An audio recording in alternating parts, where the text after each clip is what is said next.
Hello, you wonderful people, and welcome to another episode of Crime Centric. This being a show where I talk about crime dramas that I watch. For today's episode, I'm going to talk about the latest episode of The Blacklist. Another great episode. A lot of stuff went down that we got to break down bit by bit. Obviously, the biggest focus of this episode is tracking down a guy named Mosadek, who is connected to Ian. Take him out because he's part of the whole distribution for the drugs and stuff like that for Ian. And, he's a big player, a big component in the whole Nash Syndicate's drug operations. And so Reddington basically goes with Samar, Denbei, and a wrestler.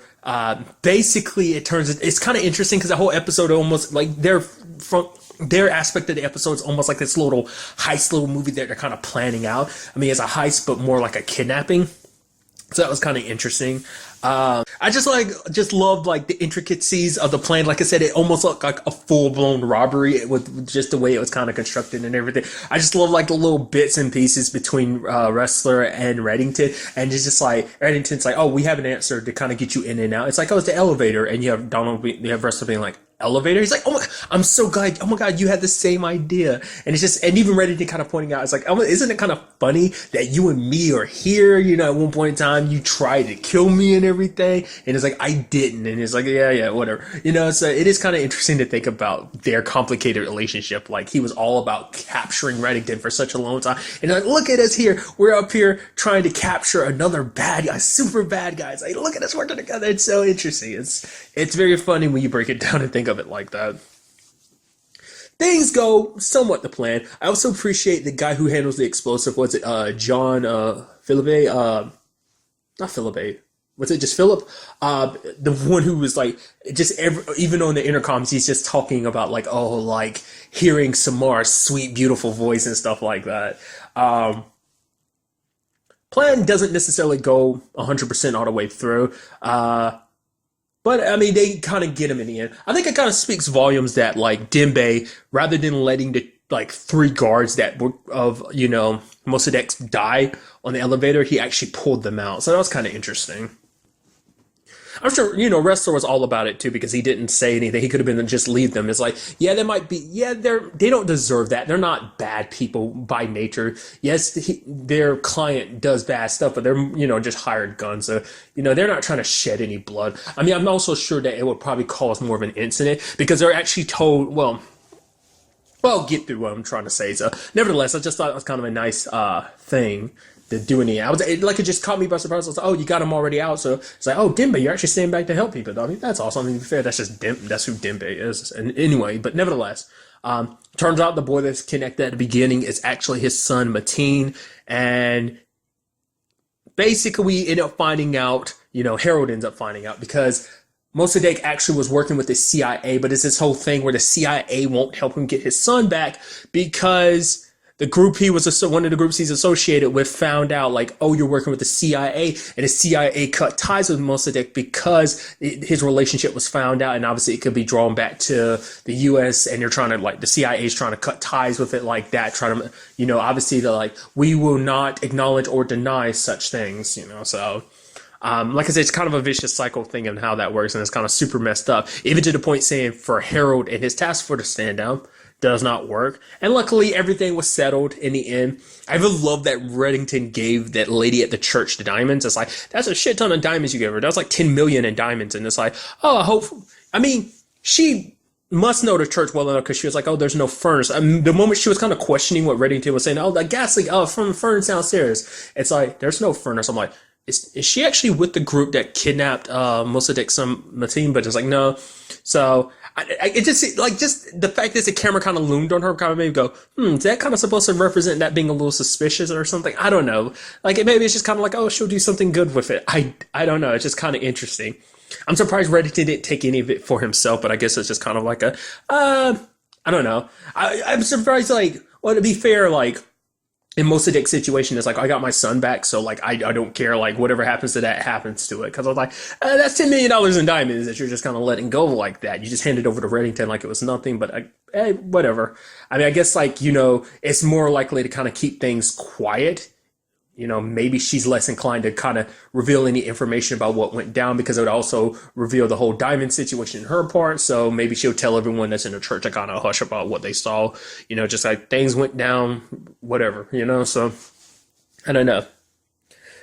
It is kind of interesting because even Mosadek was kind of like, because me, I'm having a hard time understanding what the relationship between him and Ian is, because it seems like Ian kind of works under him. It's like he's the one that kind of sets the terms with a lot of stuff. So like Ian and the Nash Syndicate benefit from Mossadegh. Obviously, Mossadegh kind of runs a lot of drug stuff in the Middle East anyway, but it's just like Ian's kind of getting a slice of that pie and getting like help with his system and stuff like that. So, because a lady that visited Ian earlier in the episode was like, yeah, Mossadegh's had it up to here about your little thing with Reddington. Like, it's becoming an issue, because Ian, like, obviously some of his places got, like, he ends up giving up one of his places, like some of the shipments, to the cops, throwing them a bone. So it's like, okay, they're looking over here where we can kind of continue things, like give them a little taste so they don't go too wild and go after too many of our operations. So, but it's still kind of like, it's, it speaks volumes, because it's like, even just giving them that bone, that's because they're already getting too close, and you giving them a bone is probably not going to help much either. So,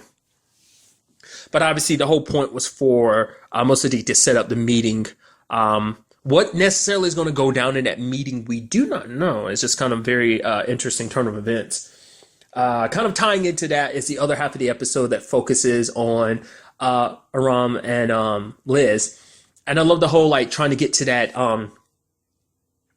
because IA won't give away any information that they have on on their investigation into Ian, which is interesting because we still don't know exactly why they were really looking into him in the first place. Like, it didn't really seem like anything like grand is the reason why they were looking into him, because there was another complaint kind of filed against him before. But, I love the whole thing of Liz being like, okay, you get in front of this IA agent's car, like, pretend like he hit you and everything. And, like, you have Aram being like, well, what if he actually hits me? What if it's this? What if it's that? There's so many, like, possible, like, things, ands about the situation. What if it's this? What if it's that? And you have Liz kind of almost being a little cold-hearted, jokingly being like, oh, if it ends up being like that, and you do end up dying, I will admit that I'm sorry. You have Aram looking like, wait, what? I was like, I know she's joking, but someone's like, that comes out super cold and asshole-ish a little bit, Liz. It's super good, like I said, in an asshole-ish way. But it turns out that he's going to this specific place known as Pete's Tavern, and he goes there. Like, obviously, IA didn't think much of it, and you see him hugging a girl named Lillian later on. It's like he stops by there, waits for a long time just to kind of leave and say goodbye to her. And I was like, okay, what's up with that? And so now it turns into that situation of like, okay, so who is she? Is she a woman he's having an affair? The moment they kind of threw it out there, I was like, no, it's not an affair. That has to be his daughter. Like, either it's a secret daughter situation where I'm like, oh, that makes so much sense, because it can be interesting, because it's like, well, Reddington has the whole secret daughter situation with Liz, and now, like, Ian potentially has one with Lillian. But Liz confronts her, ends up telling her about everything, like, oh yeah, Ian killed my husband and everything. And then Lillian drops the bombshell that, obviously, Ian's not really her dad. He's been like a father to her because he protected her, put her in witness protection from her real dad, Raymond fucking Reddington. And it's like, what? And she's like, why do you look so shocked? It's because Reddington's my dad too. And it's like, what? I was like, the moment she was like, I'm witness protection from my father, I was like, no, it can't. Raymond Reddington. What? So then it's like, okay. So you kind of backtrack that a little bit. It's like, is that why Ian knows so much about Reddington, knowing to go specifically after, like, to keep an eye out for something? Like, because it seemed like, how did you know to go after this suitcase and knew that was important to Reddington? Like, Reddington probably doesn't know Ian. Maybe he actually does. He just pretends like he doesn't. But Ian knows about Reddington because of this whole Lillian situation, potentially, if she really is his daughter. I mean, it kind of starts throwing stuff out there like I thought before. It's like, is she? I can only assume this is setting up. The fact is that Lillian and Liz are half siblings. But then, like I said, like, there's always that piece in the back of my brain that's like, Liz isn't actually his daughter, is she? Like, Lillian's his biological daughter, but Liz really isn't. Like, that's what my mind is. Like I said, like, there's a part of me, like, that still can't 100% accept the fact is that Liz is actually his daughter. I still kind of feel like there's more to it. I'm just waiting for the twist. But like I said, I've always commented on it, but I'm probably going to hold on to that and be so wrong forever. Like I said, there's that big chunk of my brain. It's like, oh yeah, that's definitely his daughter, especially the way she acts. She's become a lot more like him. But at the same time, I'm like, there's still that little tiny part in the back of my brain that's like, oh, that's going, I don't know. That's definitely some interesting developments I did not see coming. I wouldn't even thought that was a possibility. So it does make you wonder too, is that extra reason why Ian is doing what he's doing in some weird twisted way? Is he trying to get justice for Lily? And obviously he's trying to like extort, like get the upper hand on Reddington. Cause it's like, cause that is a question, like, why did you go so hard after Reddington? Is it because of this? Is that what this is all about? Are you pulling a Kate? Cause Kate went full blown revenge on trying to dismantle everything that Reddington built up. Are you trying to do this cause like, it's like, oh yeah, you know, cause the way Lillian talk about it, it's like, oh my father, he's this terrible person, which like, yeah. No shit. We all know Raymond Reddington is a villain. He's a bad guy, but he kind of has a softer side to him. But to the point that Lillian would want to get in witness protection, not unless it's not actually Reddington, that there's someone else that was going around pretending to be Reddington or something like that. I don't know. That leaves so many open questions about that. I mean, and does that go back to the bag? I mean, the duffel bag, that body. Does that body have something to do with possibly Lillian's mom or something like that? Like, could that be who's in the case then? Because obviously, like, they most definitely have like two different moms. You can only assume, like, you know. So I don't know. I mean, and I feel with Reddington's resources, like he could easily find her, even under witness protection. So if that was true, like, I mean, why would he not go to her? I mean, because the fact of the matter is, he's always kept an eye on Liz. So it's like, it's just he decided, like, oh, I'm going to stay in her life because of the whole Tom situation. Because Tom got close to her like he wasn't supposed to. That whole getting married and everything thing wasn't supposed to happen. So I wonder, did he do the same thing for Lillian or what? That's just a lot to kind of think about and process for that. So you have Liz learning all of this, and the question is what she's going to do with this information. Will she go immediately to Reddington? Will she keep this to herself? Because this is added info against Ian. Because the whole reason for doing this was because she wanted to get an upper hand on Reddington and Ian. Because she knew, like, yeah, Reddington's route would get him to Ian, sure, but she wanted a faster route to get to Ian because she wanted to get to Ian before him.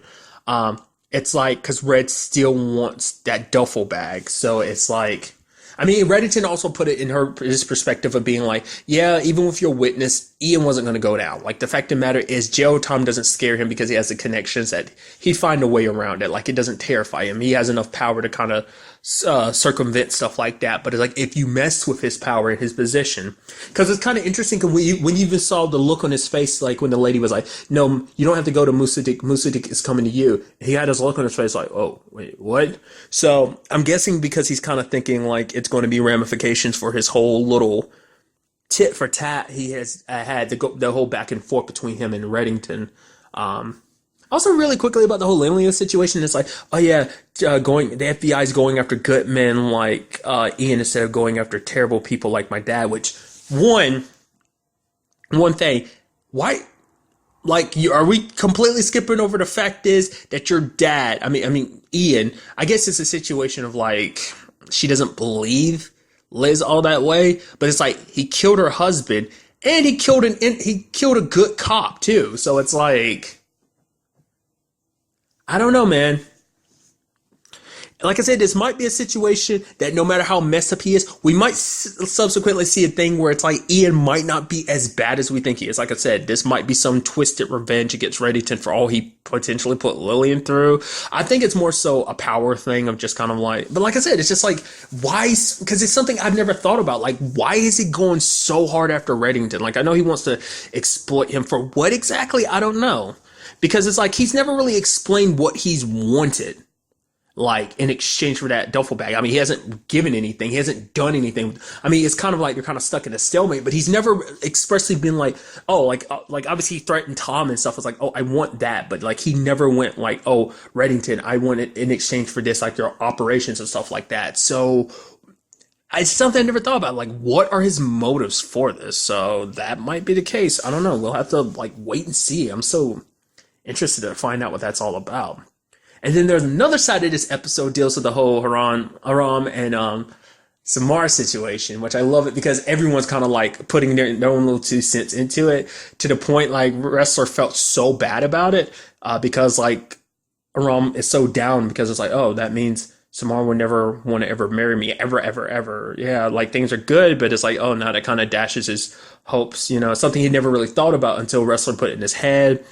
And then Wrestler actually brings it up to Samar, and she's like, oh, wow, why would he think something like that? Oh, he thinks just because I took the ring and didn't just immediately assumed he was going to propose to me. Like, what would, like, you know, why would he think that instead? Like, if he wanted to propose to me, like, I know it was a proposal the moment he proposed to me, but the fact is he didn't propose to me makes me know that it's not a proposal. Why would he think otherwise? What kind of idiot, who would put such an idiotic idea in his head? And then Wrestler's kind of like, eventually he ended up telling Samar, like, it was him. And then she walks off and she's like, okay, Aram, why'd you let an idiot like Wrestler get in your head? Then it's like, oh, but the fact of the matter is you didn't say anything means that you didn't want to marry. It's like, how do you know that? It's like, well, Liz says that. And I love her response to be like, so how about you don't take relationship advice from two people with terrible relationships? It's like, come on, terrible? I mean, because it's kind of actually sad to say that, because to be fair, both of them have been in a situation where they got back with exes and their exes died. I didn't even sit here to think about that. They've literally been in the same situation, because Wrestler and his wife got divorced, didn't they? But then, like, over the course of the series, like, when they met up again, like, things started getting better between them. Then she died. Literally the exact same thing with Tom. They were together. They split up because she found out the truth about Tom. They slowly got back together. They found their happiness and had a child. He died. So there's that. Like I said, it's like you understand what Samar was trying to say, because like each of their relationships weren't always the best. It's not like they had the best track record when it came to their relationship. Their relationships were kind of screwed up. And basically Samar kind of basically brings up something interesting. It's like, the fact of the matter is I didn't treat it as a proposal because I knew it wasn't a proposal, because if it was a proposal, you would have proposed to me. But the fact of the matter is that for him, it's like the fact that you didn't automatically just think of it as a proposal makes me think like you didn't really, you know, that means it's not on your mind. But it's like, that's something I was also thinking about too. It's like, well, does it like, don't just, I mean, it's something that even Liz apologizes for, because she's like, I'm being an idiot, because it's like, I mean, because that's based on like Liz's, that wasn't necessarily from an emotional point of view that Liz was saying that. That was more so from a profiler's point of view, I think, of trying to understand people, why she kind of said what she said. Because the fact of the matter is, you don't know what's in people's head and people's heart. Like, until you, I mean, I get it, because it's scary to like pop the question towards someone you don't 100% know if that's the case. I mean, the fact of the matter is, like, I think even Aram didn't really know that that was an issue until like other people put in his head. But for Samara, it's like, yeah, this whole situation has brought up questions that we need to answer. So until then, she's giving the ring back. So like, does Aram want to marry her right now? Does he want to potentially wait? I mean, the fact is that he's so hurt by this must mean that he wants to marry me now, or is it just being like, well, no, because I like the thought of being able to marry you eventually. So, you know, it's a complicated situation. It's kind of sad that it ended under those circumstances. It's always kind of back and forth with their relationship. It's kind of like, they're kind of the same way as Wrestler and Liz's relationships with their respective deceased significant others, because it's kind of like, oh, like we, especially, but in their case, it's like, oh, get together. You don't get together. Obviously, you two like each other, but it's complicated, you know? I mean, it's just because they're at that phase, I feel like they just haven't quite figured things out. So, I don't know. Hopefully, given some time, they'll find their way back to each other, so hopefully. But like I said, overall, a great episode. Like I said, I'm very interested to see where all this takes us in the next episode. Sadly, there will not be an episode next week, but there will be one the week after next, so do keep that in mind. But really, that's all I want to talk about in this episode. Till the next time we meet, be happy, be safe, live life to the fullest, and enjoy it. Good day and goodbye.